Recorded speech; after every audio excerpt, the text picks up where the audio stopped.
Always good doers are not good speakers. Welcome to online education of Standard 12. Subject: Organization of Commerce and Management. That is chapter number 4. Organization, session 4. Students, you all had seen the functional organization. You all had seen linear organization. You all had seen. Now, today we are going to see the matrix organization. That what does the matrix organization means? Now, see, matrix organization is a modern kind of organization which has two different types of structures. Now, अभी ये matric organisation जो है वो नए किस्म का मतलब modern organisation है, ये उसे एडप्ट करता है. ओके, तो अब देखो, one is the simple kind of the structure which forms the part of the decision making, and the second one is the technical problem solution based which is called project structure. अब ये समझने के लिए बहुत simple है, बहुत easy way में इसको समझा जा सकता है. कैसे कि भाई इसके दो पार्ट्स बने हुए हैं. पहला पार्ट जो है वो एडमिनिस्ट्रेटिव पार्ट हो गया and second is technical part जो कि प्रोडक्शन का वर्क पूरा देखेगा.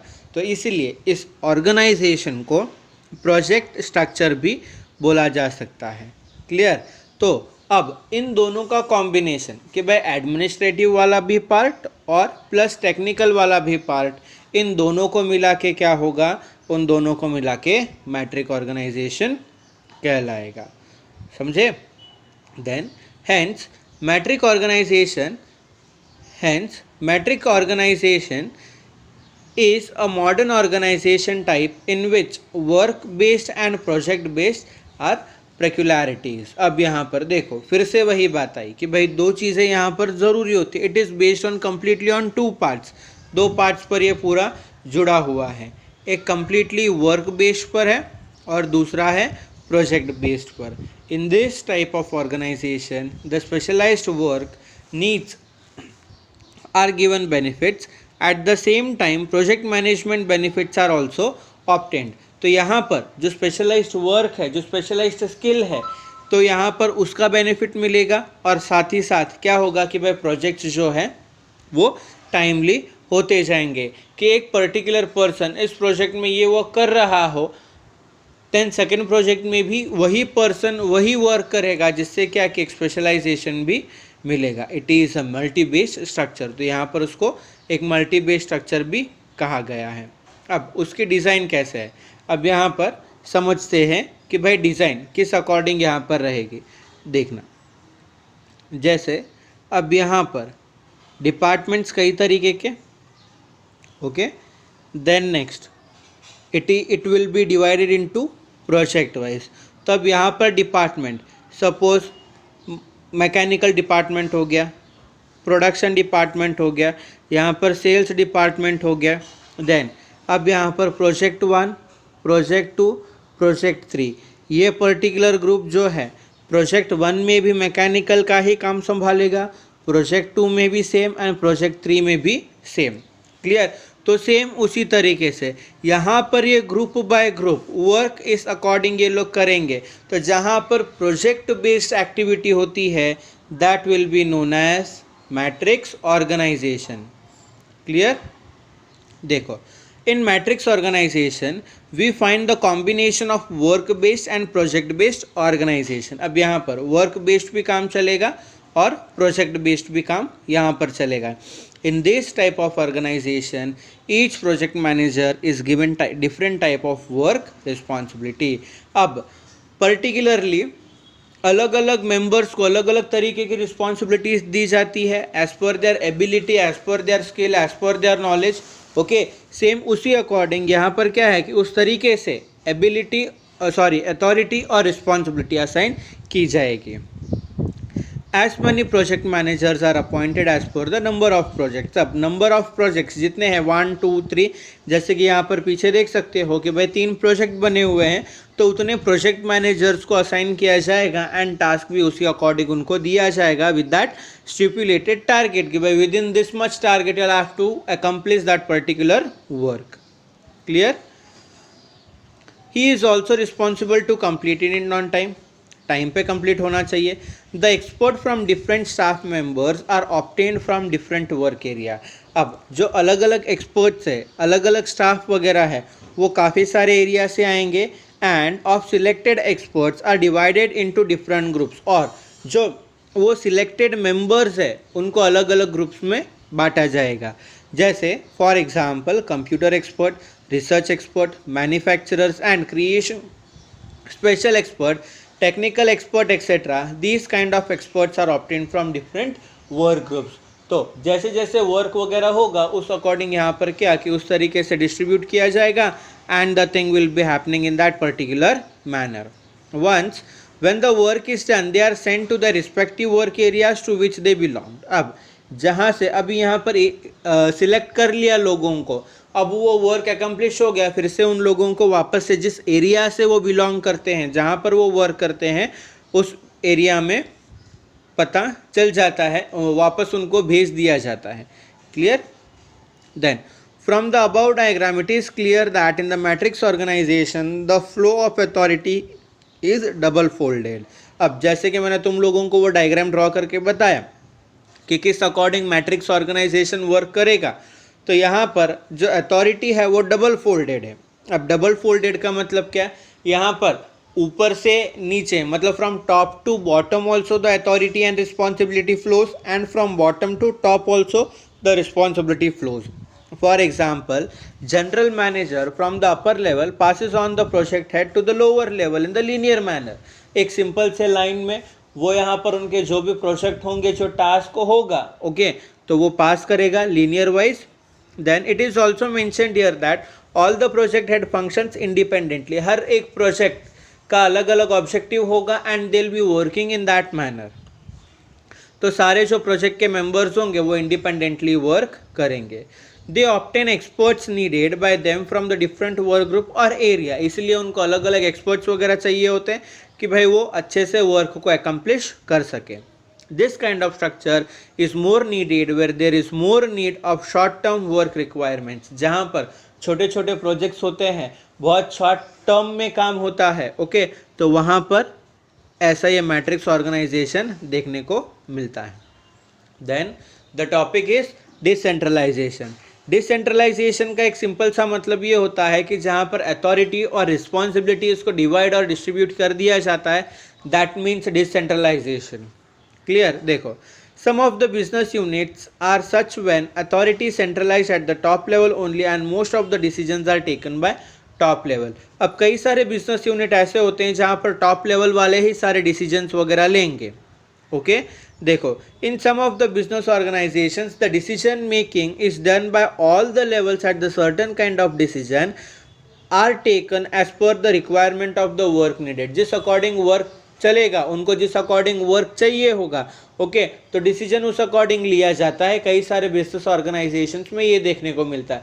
तो वहाँ पर क्या है कि अथॉरिटी और रिस्पॉन्सिबिलिटी डिवाइडेड है, डिस्ट्रीब्यूटेड है, so they can take the decision. Now in the first type of organization all the power rests on the upper level only and so it is called centralized structure.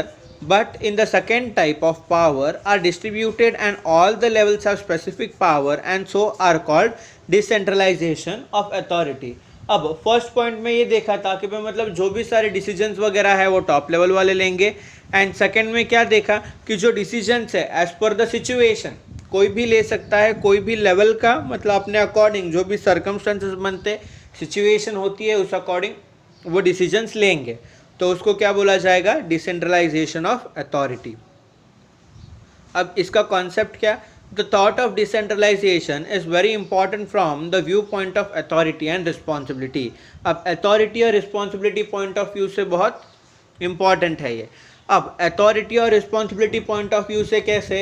अब देखो, भले authority distribute कर दी है, मतलब powers, भाई थोड़ी बहुत decisions ऐसे डिस्ट्रीब्यूट कर दिए हैं कि कोई भी डिसीजन ले सकता है. बट यहाँ पर क्या है? रिस्पॉन्सिबिलिटी हमेशा वो ऑथोराइज्ड पर्सन की ही रहेगी, भले तुम अथॉरिटी कितनी भी बांट दो. जिसको चेयर पे बैठाया हुआ है, that person will be having the responsibility at the most. Clear? Then Small sized organization can have centralized powers and the large sized organization can have decentralized form. जो छोटे हैं वो centralized form में and जो बड़े organizations है वो decentralized form में work करेंगे.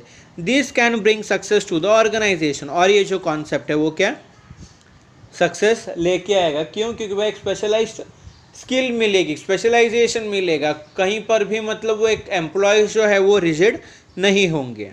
The delegation of power from upper to lower level in orderly manner is known as decentralization of power. अब डेलीगेशन ऑफ पावर, अब पावर को डिस्ट्रीब्यूट कर दिया फ्रॉम टॉप टू बॉटम तक, ठीक है, एक पर्टिकुलर मैनर के अंदर, उसको बोला जाएगा डिसेंट्रलाइजेशन. अब इसकी definition as per Henri Fayol, to assign the powers to the superiors to enable the distribution of the work and to include in the decision making process is called decentralization. अब decentralisation का मतलब क्या कि भाई powers को assign करना किसे, superiors को, ताकि वो अच्छे से वर्क ले सके अपने सबऑर्डिनेट्स से. That means decentralization. In this way the allotment of decision making authority to the spare of people who need to take the decision is called decentralization of power. It does not mean that all the powers are given by the upper level administrator to the lower level, but the most of the powers are given. It is called decentralization of power. अब allotment of decision मतलब decision making power जो है वो कुछ लोगों को ही दिया जाता है. मतलब जो ऐसे लगते हैं जो सक्षम है, जो काबिल है, उन्हीं लोगों को अथॉरिटी दी जाएगी डिसीजंस वगैरह लेने की, जिसे डिसेंट्रलाइजेशन बोला जाता है. क्लियर?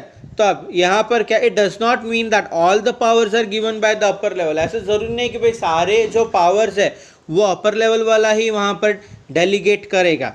बट जो मिडिल लेवल वाले हैं, जो बॉटम लेवल वाले सुपीरियर्स है, जो ऑथोराइज्ड पर्सन है, वो भी अपने अकॉर्डिंग वर्क को उसी तरीके से असाइन करते रहेंगे और उसी को बोला जाता है डिसेंट्रलाइजेशन. अब यहाँ पर इसका इम्पोर्टेंस क्या है? The success of management depends on the proper distribution of the authority and responsibility. जो अपने मैनेजमेंट का सक्सेसनेस है, जो सक्सेसफुलनेस है, वो डिपेंड करेगा किसके ऊपर? भाई हमने अच्छे से अथॉरिटी मतलब पावर और रिस्पॉन्सिबिलिटी सही तरीके से हमने डेलीगेट की. In centralization of power, the hierarchy, non-scientifically taken decision, non-corporation, lack of specialization and more workload, etc. can be seen. अब centralization में क्या कि एक ही पर्सन को हर एक काम करना है तो उसको वो उस काम का बर्डन भी लगेगा. ओके, कोई स्पेशलाइजेशन का मतलब ऐसे स्पेशलाइज्ड स्किल्स भी नहीं देखने के लिए मिलेगी, क्योंकि it is scene and it is scientifically proven. ये मतलब यूनिवर्सल ट्रुथ है कि एक इंसान के पास उतनी सारी काबिलियत नहीं हो सकती. He can not be expert in all the things. Okay, so यहाँ पर that is the limitation of centralisation. Hence, the idea of decentralization is becoming popular. In modern times, in the business unit, decentralization of the power is seen in majority of the cases. अब कई सारे cases में यहाँ पर जो decentralisation है वो देखने के लिए मिल रहा है, ताकि भाई हमारा जो वर्क है वो अच्छे से हो सके. और अब यहाँ पर ये जो है वो कैरेक्टरिस्टिक्स है of decentralization. First one is quick decision. अब तुमने स्टैंडिंग प्लान सुना था, तुम इसके साथ ये पॉइंट्स को रिलेट कर सकते हो. स्टैंडिंग प्लान में क्या था कि मतलब ऑन द स्पॉट कोई भी पर्सन हो वो अपने डिसीजंस ले सकता है. सेम इसी तरीके से डिसेंट्रलाइजेशन में भी वो पर्सन जो है ऑन द स्पॉट कोई भी डिसीजन हो वो ले सकेगा. उसे अपने सुपीरियर्स का यहाँ पर वेट करने की ज़रूरत नहीं है कि भाई वो लोग डिसीजन मुझे देंगे तो मैं यहाँ पर आगे फॉरवर्ड करूँगा. Clear? Then second is what, less workload on the top level. अब less workload on the top level में अब उन्होंने क्या, एक बार अथॉरिटी और रिस्पॉन्सिबिलिटीज जो है दोनों उन्होंने डिवाइड कर दी, दोनों उन्होंने डिस्ट्रीब्यूट कर दी है, ताकि वो फिर बाद में जो भी वर्क वगैरह है they can hand over to someone else who is abled. वो लोग एबल्ड पर्सन को थोड़े बहुत अथॉरिटीज़, राइट्स और ड्यूटीज़ वो अपने दे देंगे, ताकि फिर बाद में वो उसके ऊपर वर्क करे और फिर बाद में जो टॉप लेवल वाले हैं they can look after the other project also. Clear? Then is increase in motivation. अब यहाँ पर मोटिवेशन इंक्रीज होगा। अब मोटिवेशन किस तरीके से, मतलब ये लोग जो जो एम्प्लॉयज़ वगैरह है वो मोटिवेटेड होंगे यहाँ पर इस तरीके से कि भाई अथॉरिटी मतलब पावर दिया जाता है, वो ग्रुप ऑफ एम्प्लॉयज़ में से ही किसी को सुपीरियर बनाया जाएगा, तब जाके मतलब प्रमोशन मिलेगा। तो सेम उसी अकॉर्डिंग यहाँ पर वो क्या है कि उन्हें ये एक ऐसा मतलब they will be self motivated that I have to work in such a manner so even I can get that particular power and position.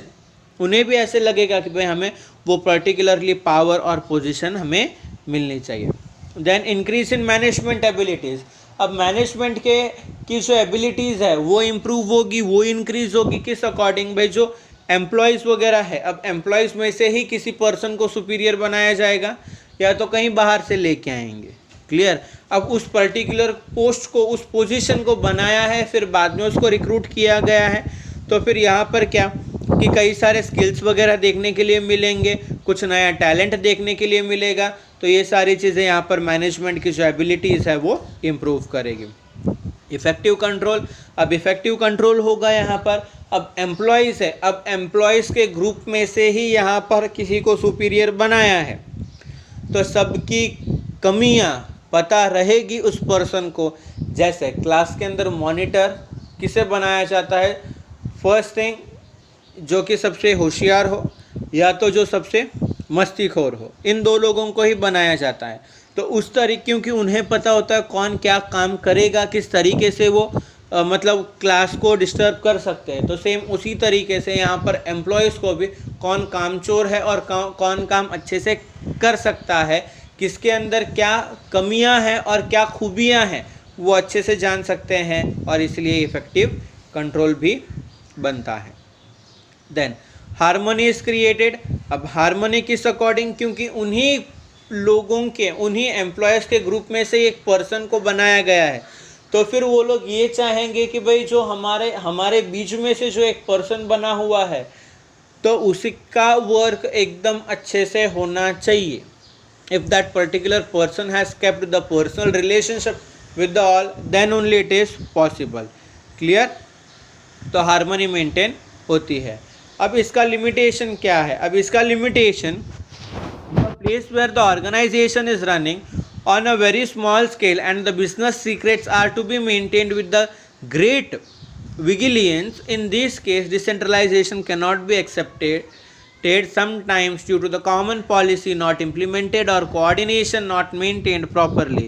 तो अब यहाँ पर क्या होगा कि अब किस तरीके से मतलब वो काम नहीं किया जाएगा कि अब डिसेंट्रलाइजेशन में एक पर्सन को जो भी पॉलिसीज़ वगैरह है वो दूसरे मेंबर को, दूसरे पर्सन को बतानी ही होगी। तो यहाँ पर क्या होगा कि वो बात छुपी नहीं रहती है, सीक्रेसी मेंटेन नहीं रहेगी जो भी पॉलिसीज़ वगैरह लेनी है, क्योंकि एक दूसरे को बतानी ही पड़ेगी उन लोगों को। Clear? Hope you all have understood this today's session, that is matrix organization and decentralization. Hope you all have enjoyed this. Pen is mightier than sword. Thank you. Have a great time.